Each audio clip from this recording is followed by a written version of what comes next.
Assalamualaikum warahmatullahi wabarakatuh. Saudara-saudaraku sebangsa setanah air yang kami cintai, yang kami banggakan dimanapun Anda berada. Alhamdulillah pada kesempatan yang berbahagia ini bisa menyapa kembali saudara-saudaraku semua, sahabat-sahabat setia channel Bejo Dunia Akhirat dimanapun Anda berada.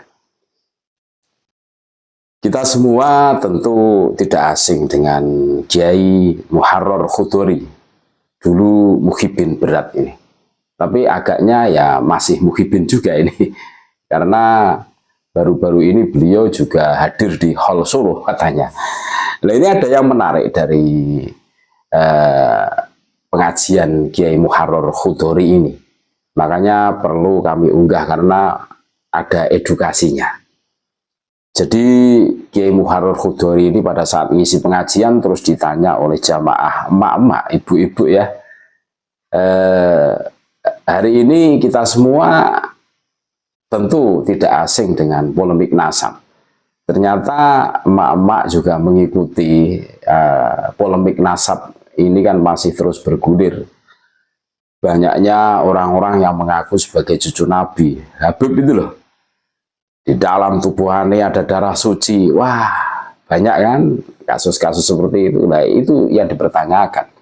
Padahal akidah Ahlussunnah wal Jamaah mengajarkan kepada kita semua ya, untuk ta'ziman kepada dzurriyyah Nabi. Terus bagaimana cara membedakan dzurriyyah Nabi yang asli dan mana yang kaleng-kaleng, begitulah kurang lebih dari pertanyaannya.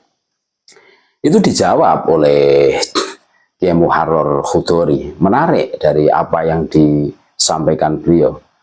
Jadi tidak pernah dawir lah, cucu Nabi itu tidak pernah dawir, tidak pernah mencuri. Karena apa?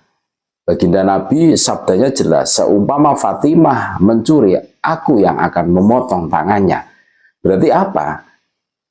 Baginda Nabi sudah berani memastikan bahwa dzurriyyahnya itu tidak akan mencuri. Tapi faktanya banyak yang, ada yang begal, ada yang nyuri, macam-macam lah. Nah, tentu ini kan keiskalan-keiskalan yang terjadi. Bahkan mencuri istrinya orang lah, ini tambah parah lagi kan gitu. Terus memikirkan umat. Mereka yang mengaku sebagai dzurriyyah Nabi hari ini isinya itu dawir. Apalagi bulan Maulud, kami sepakat, Pak Yai sepakat. Memang pasca polemik nasab ini mereka tidak berani dawir lagi di bulan Maulud. Tapi sebelumnya itu, wah, bulan Maulud itu orang-orang itu resah dibuatnya oleh perilaku Khabib Dobolowi. Dari pintu ke pintu ya, minta ampau dengan dalih hormat bulan Maulid dan lain sebagainya. Tentu ini menjadi apa ya? Menjadi perhatian. Nah, apa iya dzurriyyah Nabi perilakunya kok seperti itu? Kok remeh sekali gitu loh. Urusan nasib saja sampai sebegitunya gitu loh. Dan Kiai Muharrar Khuddori juga mengatakan bahwa generasi yang tangguh itu bukan mayakulu abi, laisal fata mayakulu abi, walakinnal fata mayakulu ana. Jadi orang atau pemuda yang tangguh itu bukan pemuda yang selalu mengunggulkan mbah kami, bapak kami, datuk kami, canggah kami, orang hebat, bisa terbang, bisa mi'raj 70 kali, tidak. Tetapi walakinnal fata mayakulu ana. Yo, saya seperti ini, bisa seperti ini. Tidak pernah mengunggulkan keluarganya, bapaknya, kakeknya, canggahnya, datuk-datuknya, tidak pernah. Selama ini kita kan disuguhkan oleh fakta, Khabib ini kan selalu mengunggulkan golongan-golongan mereka, mbah-mbah mereka tentunya, yang katanya bisa menurunkan hujan susu dari langit, bisa menurunkan rantai emas dari langit lah, macam-macam lah. Dan bisa terbang menembus atap rumah. Wow, luar biasa kalau cerita.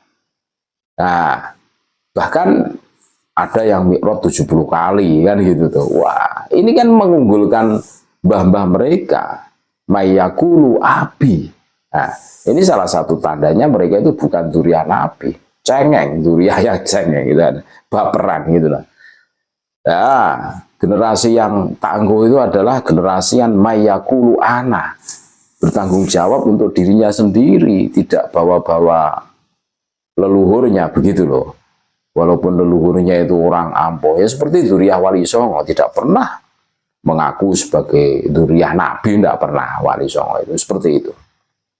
Nah, untuk lebih lengkapnya kita simak bareng-bareng bagaimana Kiai Muharrar Khuddori ini menyampaikan sesuatu yang menurut kami luar biasa, penuh dengan edukasi kepada kita semua, kepada muhibin yang ta'assub fanatik Buddha itu.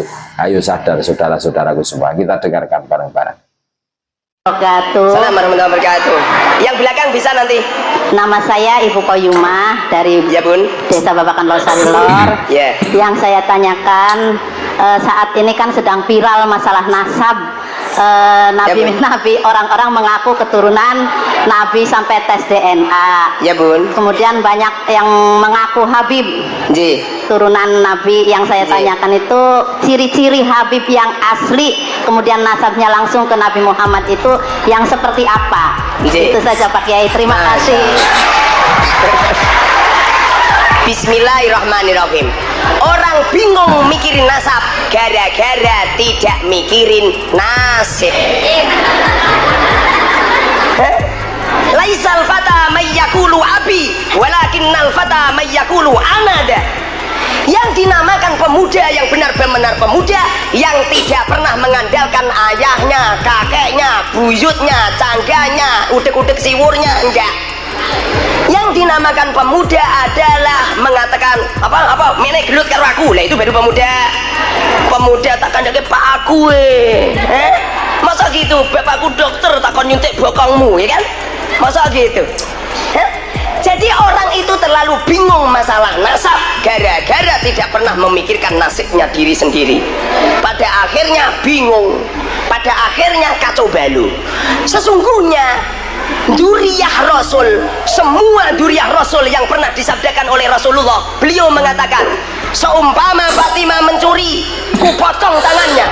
Itu bukti bahwasanya semua dzurriyyah Rasul tidak ada yang mencuri, tidak ada yang korupsi, tidak ada yang gawir, tidak ada yang minta uang dari pintu satu ke pintu yang lain. Kalau ada dzurriyyah Rasul minta-minta dari pintu satu ke pintu yang lain, positif palsu.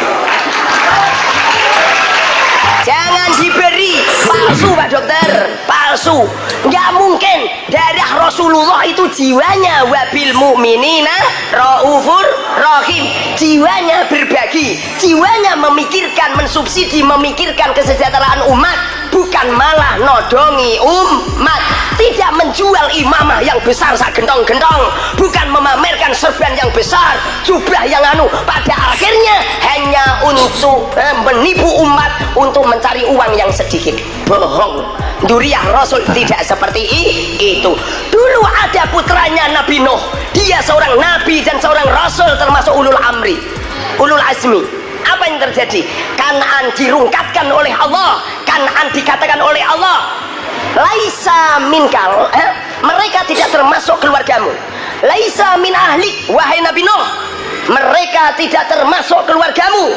Innahu ghairu amalin solihin, mereka Kan'an tidak termasuk orang yang baik. Artinya apabila ada dzurriyyah Rasul kemudian akhlaknya bejat, omongannya kotor, kalau madak-madak kayak ngawur, akhlaknya jelek, peranginya jelek, tidak punya kasih sayang kepada umat, positif, itu namanya palsu. Paham? Cara untuk meneliti seperti itu Bun, sampai nggak usah ketipu dengan imamah Mahabharata lah imamahan, ya enggak? Pernah nonton Mahabharata? Abu Jahal, Abu Lahab juga imamahan, Fir'aun juga imamahan. Kalau masalah serban, itu loh abang tukang jual bakso ini serbanan. Kamu itu. Kalau masalah jubahan, mama itu kalau masak Pak Dokter, alah jubahan kabeh. Jubah apa dasar? Lah yuk, kalau masalah tongkatan, malah hampir mini pelet tongkatan semua kan? Kalau masalah tasbih, lah itu konghucu itu semuanya pakai tasbih. Bahkan di rumah saya ada tasbih besar untuk hiasan rumah. Makanya jangan ketipu. Akhir zaman semakin dekat dengan yaumil kiamat, bermunculan duriah palsu. Rasulullah mengatakan mereka itu tidak keluargaku, mereka itu tidak keluargaku, mereka itu hanya untuk menipu umat, untuk mencari uang yang sedikit dengan memperbaiki casing-casing dohir, untuk mencari uang yang sedikit. Pada akhirnya umat menjadi makanan empuk. Apalagi bulan Maulid Nabi ini mereka datang ke masjid satu ke masjid yang lain hanya untuk mencari jadwal ceramah.